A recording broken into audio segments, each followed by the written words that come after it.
Welcome to the very first episode of Graceful Alliance, a space where faith and mental health meet, where we break down barriers and where we embrace healing spiritually, emotionally, and mentally.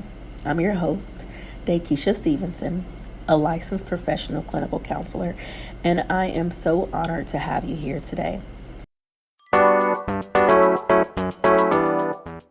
Before we dive in, let's start with a question. What comes to mind when you hear the words mental health in a church setting? For many of us, the topic of mental health in the church is met with mixed reactions. Some see it as a necessary conversation, while others still struggle with outdated views that tell us if you just pray harder, you'll be fine. But is that really what God wants for us? Today we're going to talk about three things: who we are at Graceful Alliance and what we do, common myths about mental health in the church, and how pastors, leaders, and church members can start supporting mental health within their congregation. So grab a cup of coffee, juice, water, settle in, and let's have an open and honest conversation.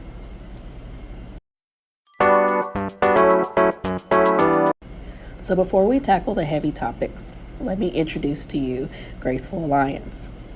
Graceful Alliance is a movement. It's a mission. It's a calling. We exist to bridge the gap between faith and mental health, creating safe spaces for healing, learning, and transformation within the church. We recognize that mental health and spirituality are not at odds with one another. In fact, they are deeply intertwined. Our work includes educating churches on mental health awareness, helping pastors and leaders understand how to address issues like anxiety, depression, and trauma, providing faith-based mental health resources so that congregations can feel equipped to support their members emotionally and spiritually, encouraging open and honest conversations while breaking down stigmas and helping people understand that faith and therapy can work hand in hand. We are not here to replace prayer or God's power, but to remind believers that God can use therapists, counselors, and mental health resources as a part of His healing plan. Now, let's get into it. Some of the biggest myths about mental health in the church. Myth number 1. If you have enough faith, you won't struggle with mental health. How many of us have heard this? Maybe even believed it at one point. But let's look at the Bible. Elijah was exhausted and wanted to die. 1 Kings chapter 19. David wrote Psalms about deep despair, and Jesus himself experienced sorrow to the point of death in Gethsemane, Matthew 28 and 38. Faith doesn't mean we won't struggle. It means we have foundation to stand on while we struggle. Myth number 2. Prayer alone is the answer. Now, before anyone gets upset, prayer is powerful. It's vital. It's non-negotiable in the life of a believer. But God also gives us wisdom and resources. We don't tell people with diabetes to just pray and ignore their insulin or not to go to the doctor. We don't tell someone with a broken leg to just pray and not seek medical help. And mental health is no different. Therapy, counseling, and medical treatment can all be a part of God's healing. Myth number 3.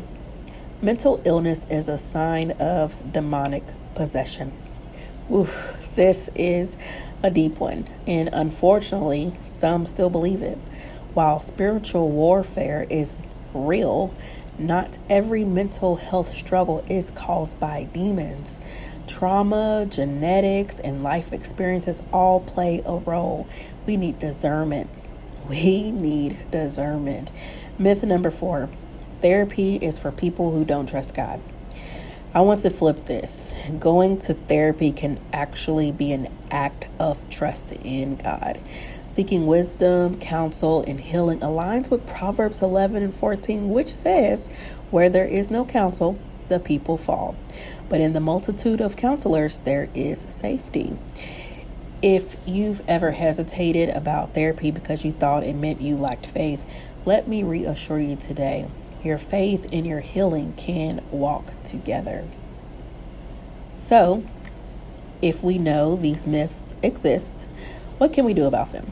How can we, as church leaders, members, and believers, start making a change? Here are 3 simple but impactful steps. 1, create a culture of openness. Encourage testimony sharing that includes mental health journeys. Let your congregation know it's okay to talk about struggles. Remind people that seeking help is not a sign of weakness. Number 2, equip your leaders. Offer basic mental health training for pastors and ministers. Partner with Christian counselors or therapists who can provide guidance. Ensure that people come for prayer. They also receive practical next steps. Number 3, provide resources. Start small, maybe a mental health section in your church bulletin or website. Offer support groups or mental wellness Bible studies. Normalize professional help. Let people know it's okay to see a therapist while still believing in divine healing. It's okay to go to therapy and believe in Jesus. This isn't about changing the church. It's about expanding the way we care for one another. It's about expanding the way we care for one another. Now, I want to take some time just to thank you for being a part of this conversation. And if there's one thing I want you to take away from today's episode, it's this: healing is holistic. Spiritual health and mental health go hand in hand. And the church should be a place where people find both. At Graceful Alliance, we are committed to this journey, and I hope you'll join us. If today's episode spoke to you, share it with your pastor, your small group, or someone who needs encouragement. And before we go, let me leave you with this verse. Come to me, all who labor and are heavy laden, and I will give you rest. Matthew 11:28. You do not have to carry this alone, and nor do those that you love and care for. Until next time, be blessed, be well, and remember, grace meets us where we are.